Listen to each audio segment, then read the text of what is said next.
ইমাম মালিকের ছাত্ররা হাও হাও করে খাচ্ছে। হুজুর আপনি একবার কেন বললেন না পাহাড়িয়া বিছুয়ের জ্বালা বহুত জ্বালা, আপনি কি করে হাদিস পড়ালে একবার যদি বলতেন বিজে আমরা মেনে দিতাম। ও বলেছিলেন বাবা ছেলেরা রে মদিনা শরীফে আমার রাসূলের পাকের মাজারে আধারে বসে আল্লাহর নবী সোনার জবানের হাদিস শোনাচ্ছি বাবা। আল্লাহ নবীর হাদিস পড়তে গিয়ে যদি দুনিয়াবি কথা হয়ে যায় আমার রাসূলুল্লাহ মনে ব্যথা পাবে। ও ছাত্ররা বাবারা বাবারা, যখন আমার পিঠে বিছে কামড় দিচ্ছিল ওই সময় বিছের জ্বালা সহ্য করতে পারছিলাম না। ওই সময় আমার রাসূলে পাক সাল্লাল্লাহু আলাইহি সাল্লামের মাজারের দিকে আমি ইমাম মালিক বারবার তাকাচ্ছিলাম। জোরে বলো সুবহানাল্লাহ। যারা ইমানদার মুমিন হবে এদের কর্মক্ষেত্রে যখন দ্বীনের কথা কোরআনের কথা হাদিসের কথা ঢুকবে এদের ঈমান বাড়বে, এদের কলিজার ভিতরে তোলপাড় সৃষ্টি হবে। জোরে বলুন সুবহানাল্লাহ। আমার মনে হয় এরপর থেকে জলসাগুলোতে শুধু বক্স দিয়ে জলসা দেওয়াটাই বেস্ট হবে। কেন বলেন? বাড়িতে বসে বসে শুনছে, রাস্তার ধারে বসে আমরা হিজবুল্লাহ সাহেব কিরা মস করছে আমরা শুনতে পাচ্ছি, তোরা আসবি না তোদের শুনতে হবে, মাইক পুরো আউট করে দেন। মেয়েদের ওখানে একটা বক্স আর ছেলেদের এখানে একটা বক্স। আরো ভালো হয় যদি এই মাহফিল কোনো রাতে না করে দুপুরে করা হয়, দিনের বেলা একবার দুবার দিনের বেলা জলসা দিয়ে দেখেন। আল্লাহ শকর করে বলছে এর থেকে 3 ডবল মানুষ। আমাদের ধারণা যে রাত্রিরে করলে লোক বেশি হবে, দিনে করলে বেশি হয় না। দিনে করলে জলসা আরো ভালো। আমার পরামর্শ একটাবার কাজ করে দেখেন। আমি তো অন ক্যামেরায় বলছি যত জলসা করে দিই রাত্রিরে জলসা করা বন্ধ করে। খরচ কমবে, জেনা ব্যভিচার গুনাহ কমে যাবে, জলসায় বরকত হবে, মানুষ হবে। ঠিক মাগরিবের আজান হবে, দোয়া শেষ, জলসা শেষ। আর যদি নিয়ত থাকে রাত্রিরে জলসা দেব, একটু পাপ ভয় হবে, একটু ধাক্কা ধাক্কি গুতুগুতি না করলে তো আনন্দ হয় না। এই নিয়ে যদি থাকে তাহলে মাহফিলের হালত এই হবে। আল্লাহর উদ্দেশ্য যদি করেন বর্তমান পরিস্থিতি অনুযায়ী দিনের বেলা করেন, আমাদের ঈমান বেঁচে যাবে। গুনায় তো ভরা, পায়ের নখ থেকে নিয়ে মাথার চুল পর্যন্ত আমাদের গুনাহ। আপনারা কি মনে করছেন যে আমরা বসে আছি হুজুর আমাদের বলছে আর হুজুর খুব ভালো? আপনাদের থেকে হুজুরদের গুনাহ আরো বেশি, আমরাও ভালো। কেন বলে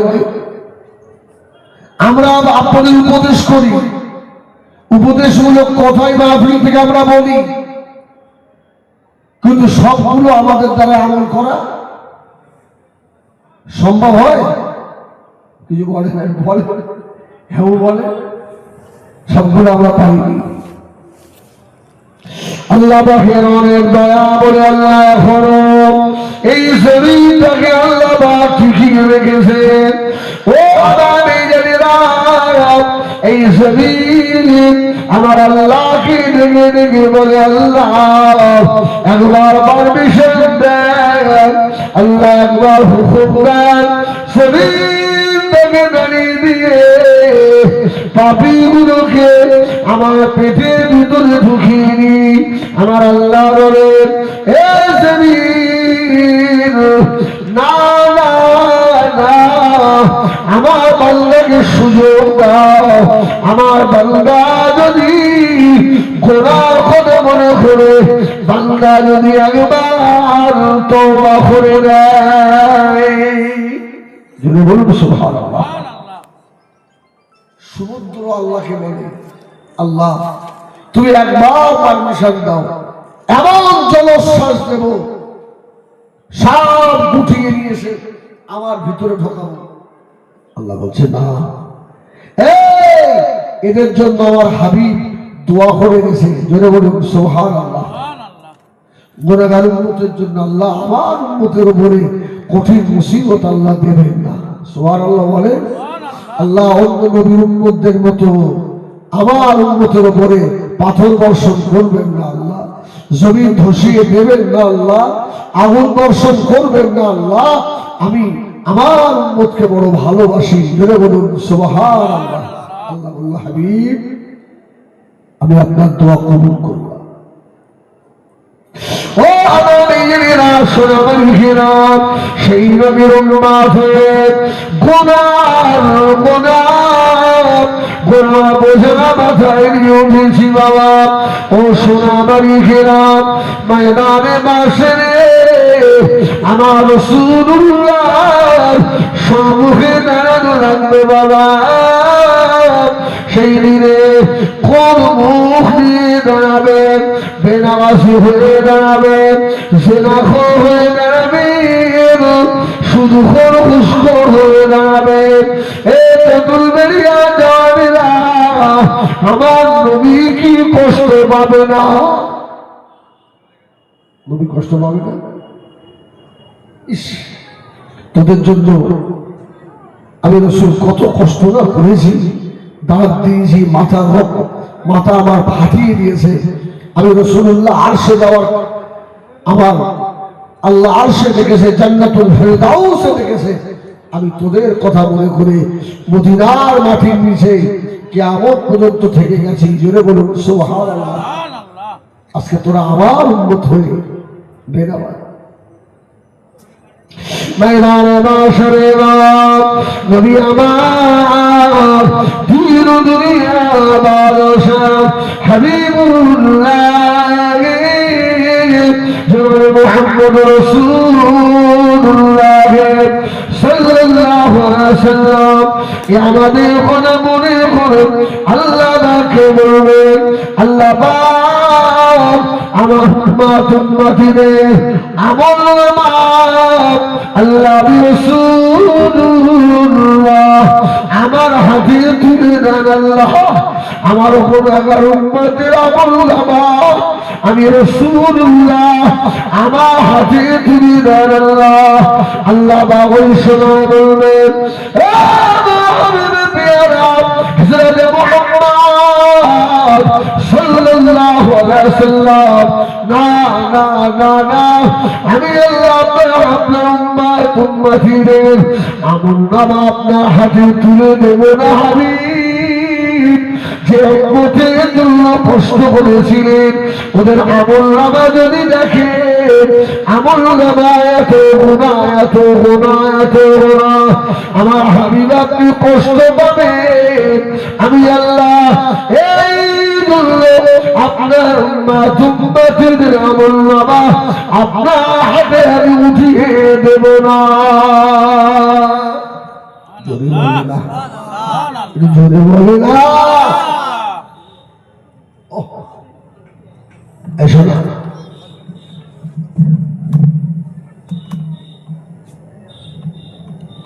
আবার শোনা বলে ও ও শুধু করে রাম, ও খুশ করে রাম, ও দেখুন রাম, ও সিনাখুরেরা, ও সিনাখুরেরা, কান করে শোনো, তোমার সকাল থেকে সন্ধ্যা থেকে সকাল গিয়ে তুমি করো, আল্লাহ নবীকে সব দেখানো হয়। এজন্য হাদিস শরীফে এসেছে, তুরাদু আলাইহা আমালুকুম, উম্মতের সব আমল মদিনার আতাহারে আমার রাসূলুল্লাহ দেখেন। জোরে বলুন। তাতুল বেরিয়ার কোন মানুষ যদি 5 ওয়াক্ত নামাজ পড়ে, রাসূলের প্রতি দরুদ পড়ে, কষ্টে জিন্দেগি কাটায়, তবে হারাম খায় না, আমার রাসূলুল্লাহ দেখেন মদিনার রওজায় শুয়ে আমার রাসূল খুশি হন। জোরে বলুন সুবহানাল্লাহ। সারাদিন 1 ওয়াক্ত নামাজ নেই, গুনার মধ্যে ডুবে আছে, রাত্রি শোয়ার সময় আল্লাহকে স্মরণ করে শোয় না, এই ব্যক্তির আমল, এই ব্যক্তির নেকি বদিগুলো আল্লাহ রাসূলকে দেখানো হয়। তুরাদু আলাইহা আমালুকুম, আমার রাসূল দুঃখিত হন, ব্যথিত হন। ইস, আমার ভাইয়েরা, সোনার নবীরা, নবী আমার দিন দুনিয়ার বাদশাহ হাবিবুল্লাহ জনাবে মুহাম্মদ রাসূলুল্লাহ সাল্লাল্লাহু আলাইহি ওয়াসাল্লামকে আল্লাহ পাক বড় নিয়ামত করলেন। যদি আমরা আখিরি নবীর উম্মত না হতাম, দুনিয়ায় পাপের চাপ পাওয়া আল্লাহ পাক জমিনটাকে ধরে উল্টে দিতে বলতে আল্লাহ সুযোগ দিয়েছে। আমার বান্দা আয় ফিরে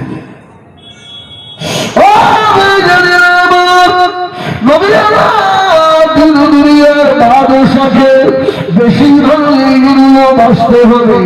আমরা গুনাহ করি, অপরাধ করি, পাপ করি, আমার নবী আমাদের জন্য মদিনা শরীফে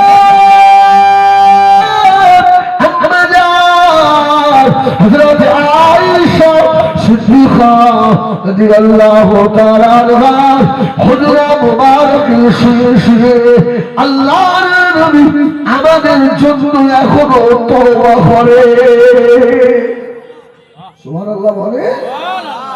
আপনার নিজের করার জন্য আপনি দিনে কবার তওবা করেছে? এই তেতুল বেরিয়ার যুবক, তুমি কবার তওবা করেছো? কিন্তু তোমার কথা মনে করে তোমার নবী মদিনার রওজায় আস্তাগফিরুল্লাহ আম্মা রাসূল এখন খাস ভাবে তোমাদের জন্য, আমাদের জন্য তওবা করে, আল্লাহ আমার উম্মতকে ক্ষমা করে দাও। সুবহানাল্লাহ বলে। উম্মত যে নেমো হারাম, উম্মত যে নেমো হারাম, সেই নবীকে বেপরোয়া ভুলে গেছে। যদি তাই না হতো তাহলে তাতুল বেরিয়ে আজকে এত বড় মাহফিলে এরা বাড়িতে বসে থাকতে পারত? এই কিছু বলে না, কথা বলে, ও বড় ভাই কিছু বলো, এরা থাকতে পারতো বাড়িতে বসে? এদের ঈমান আছে? এরা মুসলমানরা কাওয়া? হ্যাঁ, মুসলমানের খুন এদের গায়ে আছে? মুসলমানের বাচ্চা হলে এসে বসতে হবে। যদি নবীর উম্মত দাবি করো, এখানে হাজিরা দিয়ে বাড়ি যেতে হবে। আর যদি মনে করো আমি ইহুদির বাচ্চা, তো আসতে হবে না। যদি মনে করো মুহাম্মদ রাসূলুল্লাহ সুপারিশি আমার দরকার নেই, আমি হিজবুল্লাহ বলবো, তোর মতো মানুষকে আসতে হবে না। আর যদি মুহাম্মদ রাসূলুল্লাহ সুপারিশি তো দরকার লাগে, তোর এখানে এসে বসতে হবে। তুই বলবি তোর খাড় বসবে এখানে এসে। কি ঠিক বললাম না ভুল বললাম? হ্যাঁ, আর বড় কথা শোনার ইচ্ছা, এই জন্য এখন বাড়ি বসে আছে। রাসূল তোমাদের জন্য কাঁদে, আর তোমরা বাড়িতে বসে থাকো। ও আমাদের যারা সোনার বিকেরাম নবী আমার দিন দুনিয়ার বাদশাহ জনাবে মুহাম্মদুর রাসূলুল্লাহ সাল্লাল্লাহু আলাইহি ওয়াসাল্লাম আল্লাহ নবী বললেন কোরআনে আল্লাহ বলেন جاءوك فاستغفروا الله واستغفر لهم الرسول لوجدوا الله توابا رحيما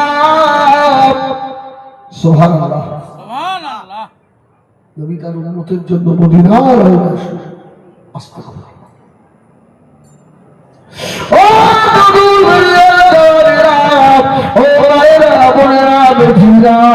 আমার নবীকে আল্লাহ বেগুনাহ মাসুম করেছিলেন কুল্লু নবীন মাসুম বেগুনাহ নবী আমার মাসুম নবী আমার আল্লাহ আমাকে নবরে 70 বার থেকে 100 বার পর্যন্ত আল্লাহর নবী তওবা করতে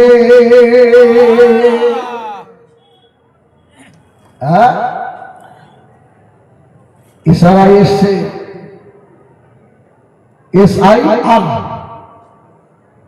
মাথা খারাপ এই কবার তওবা করেছো আল্লাহকে কবার বলেছো আস্তাগফিরুল্লাহ আস্তাগফিরুল্লাহ রাব্বি আল্লাহ আমাকে ক্ষমা করে দাও আল্লাহ আমি ভুল করেছি আল্লাহ আমাকে মাফ করে দাও আল্লাহ ক্ষমা করে দাও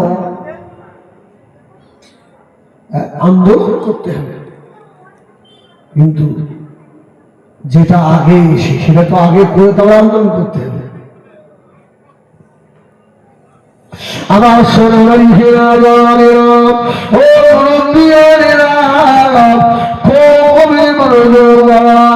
নবীকে ভালোবাসেন খুলিরা দিয়ে ভালোবাসেন আল্লাহ নবী দিন দুনিয়া বাদশাকে ভালোবেসেছিলেন চার ইমামের ইমাম হযরত ইমাম মালিক রাহমাতুল্লাহ আলাইহি ও রাবিয়াল্লাহ হযরত ইমাম মালিক জীবনে একবার হজ করেছিলেন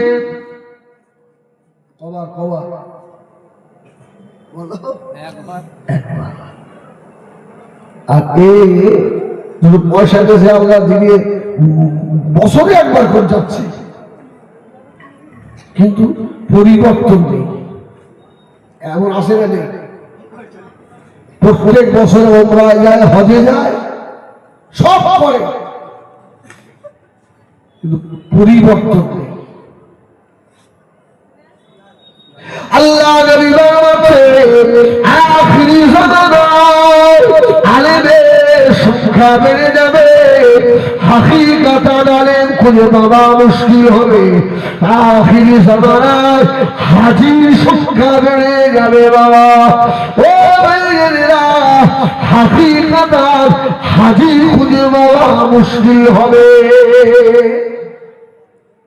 আপনারা সত্যি করে বলেন যারা বয়স্ক আমার ভাইরা রয়েছেন আজ থেকে 30-40-50 বছর আগে 2-4টি গ্রাম খুঁজলে একটা হাজি পাওয়া যেত কি বলে না সে হাজি সাহেবের ইজ্জত ছিল কত কি হাজি সাহেব গ্রামে ঢুকলে মেয়েরা সব জড়ো হয়ে এই হাজি সাহেব আসছে সুবহানাল্লাহ যে আল্লাহ হয়ে যায় ওই মানুষটাকে দেখে পৃথিবীর মানুষ ইজ্জত করে সম্মান করে ধরে বলুন সুবহানাল্লাহ সম্মানের দুটো ভাগ আছে নেতার সম্মান আলাদা হুজুরের সম্মান আলাদা ঠিক না বল নেতার সম্মান আলাদা তেমন নেতাকে খুব ভালোবাসে আরে অত নেতা হবে আমি তো বক্তা হবই রুহের জগতে যারা রাসূলুল্লাহর মাথা দেখেছে এরা বাদশা হবে নেতা হবে যারা রুহের জগতে রাসূলুল্লাহর কণ্ঠ দেখেছে এরা বক্তা হবে যদি বলো সুবহানাল্লাহ তাই বলে অত্যাচারিত নেতা তাকে দেখলেও মানুষ আসে না কিছু বলে না যদি বলে অমুক নেতা আজকে আমাদের তেঁতুল বাড়ি আসছে কাজ কাম বন্ধ করে বসে আছে কিন্তু ওর এই একদিকে হু করে চলে যাচ্ছে 1,60,000 টাকা ঘর দিয়েছে তার মধ্যে আবার 20,000 টাকা খেয়ে গেছে কি এই চলে যায় না কিন্তু সামনে না অসুবিধা নেই। বোমের ভয়, গুলির ভয়, লাঠির ভয়, ও জনবল বেশি। আর আল্লাহ যারা, সুবহানাল্লাহ বলেন, সুবহানাল্লাহ বলেন, আল্লাহ যারা, যারা আল্লাহকে ভালোবাসে, আল্লাহ যাদের ইজ্জত দিয়েছে, ওদের জন্য মানুষ দেখবেন বিনয়ী হয়ে দাঁড়িয়ে থাকে। সুবহানাল্লাহ বলেন, বিনয়ী হয়ে দাঁড়ায়, বিনয়ী হয়ে। পাঁচ হুজুর কেবলার ইজ্জত আল্লাহ কম দিয়েছিলেন। গ্রামে এলে হলো, গ্রামে ঈদ হতো, ঠিক কিনা? হুজুর কেবলা সকালে গ্রামে হাঁটতেন, কবসে আরো, হ্যাঁ, হাঁস মুরগি সবজি সব গাড়ি, এটা আমার হুজুর খাবে। সুবহানাল্লাহ বলেন। আল্লাহ নিজের বাপরে একটা বড় হাঁস খাওয়ায় না, কিন্তু বড় হাঁস পুষে রেখেছে, এটা আমার হুজুর খাবে। এই ইজ্জত আলাদা। কি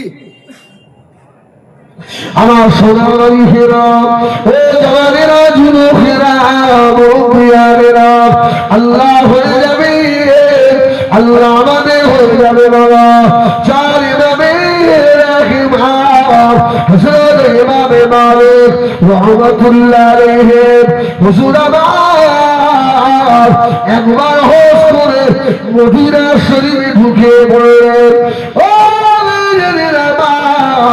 আল্লাহ নবীর মহব্বতে ইমামে মালিক এক শুকনো খাজুর খেতেন। কি শুকনো খেজুর, যাতে পায়খানা বেশি না হয়, যাতে প্রস্রাব বেশি না হয়। 2 দিন 3 দিন পরে কাজায় হাজত হতো। ইমাম মালিক রহমাতুল্লাহ আলাইহি ঘোড়ার পিঠে সওয়ার হয়ে মদিনা পার হয়ে চলে যেতেন। জোরে বলুন সুবহানাল্লাহ। মদিনা পার হয়ে গিয়ে পায়খানা প্রস্রাব করে আবার মদিনায় ঢুকতেন। সুবহানাল্লাহ বলেন। এই জন্যই তো ইমাম মালিক বলেন, যতদিন মদিনায় ছিলাম একটা দিন এমন যায় না যেদিন আমার রাসূলুল্লাহ দিদার হয় না। সুবহানাল্লাহ। আল্লাহর ওলি চার ইমামে রাহিমাম হযরত ইমামে মালিক রাহমাতুল্লাহ আলাইহি আল্লাহ নবীকে এত ভালোবাসতেন। মদিনা শরীফে আল্লাহর নবী মাজার আজহারের পাশে বসে বসে আল্লাহর ওলি ইমামে মালিক বুখারীর হাদিস পড়াচ্ছে। বলুন সুবহানাল্লাহ। ও দুদুল দুনিয়া জওয়ানেরা, ভাইয়েরা, বোনেরা, হাদিসাতে জিজ্ঞাসা করবে, এখনো মদিনা মসজিদে নববীর ভিতরে বাবা মদিনা ইউনিভার্সিটির ছেলেরা বসে বসে ক্লাস করে। হাজি সাহেবানেরা ওদের পাশে বসে বসে হাদিস শোনে। সুবহানাল্লাহ। এখনো ক্লাস হয় মসজিদে নববীর ভিতরে। এক জায়গায় দেখবেন একটা চেয়ার দেওয়া আছে, সামনে একটা মাইক্রোফোন। আসরের পরে সব ছেলেগুলো মাথায় হাজি রুমাল, বড় বড় জামা, হাতে কিতাব নিয়ে গিয়ে বসে আছে। সুবহানাল্লাহ। সেই তালিম এখনো চলছে। আপনাদের অসুবিধা হচ্ছে? একজন যদি কিন্তু উঠে গেছে অবস্থা কিন্তু খারাপ করতে পারবে। কেন? এটা আমার তেতুল বলি, আলহামদুলিল্লাহ বলে। সত্যি আমি এত এই ভাওর এলাকায় এত মানে ফ্রি মাইন্ড আমি বলি কথা, আর কোথাও বলি না।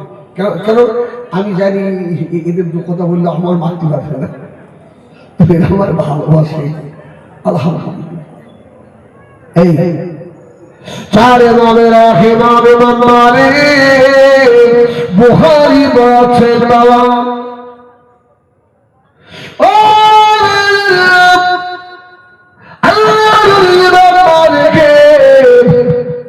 জামার ভিতর দিলে পাহাড়িয়া পিছে হুজুরের পিঠে ঢুকে পড়ল। হযরত ইমাম মালিক রাহমাতুল্লাহ আলাইহি পিঠের ভিতরে পাহাড়িয়া বিষাক্ত পিছে কামড়াচ্ছে। যেই না কামড় দেয় হুজুর আবার হাদিস পড়াতে পড়াতে আমার রাসূলের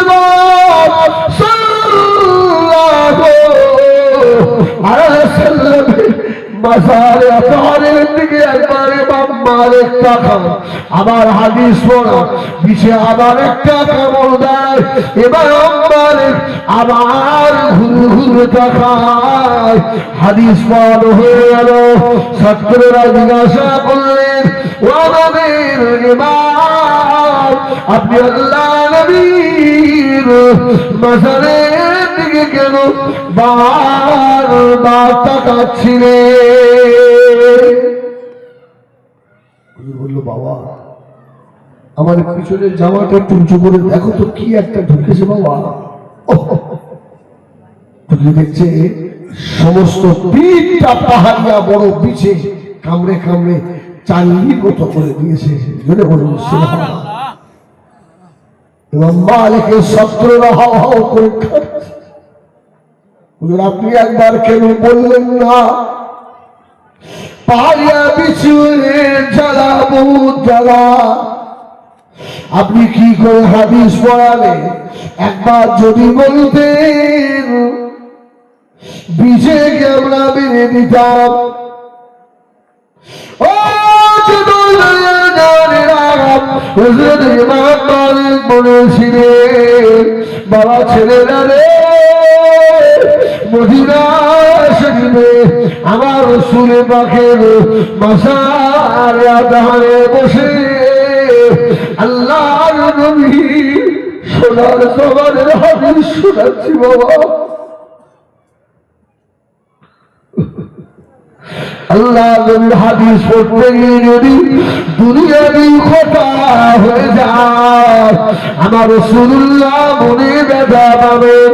ও ছাত্ররা, বাবারা বাবারা, যখন আমার পিঠে বিছে কামড় দিচ্ছিল, ওই সময় বিছের জ্বালা সহ্য করতে পারছিলাম না। ওই সময় আমার রাসূলের পাক সাল্লাল্লাহু আলাইহি সাল্লামের মাজারের দিকে আমি ইমাম মালিক বারবার তাকাচ্ছিলাম। জোরে বলো সুবহানাল্লাহ।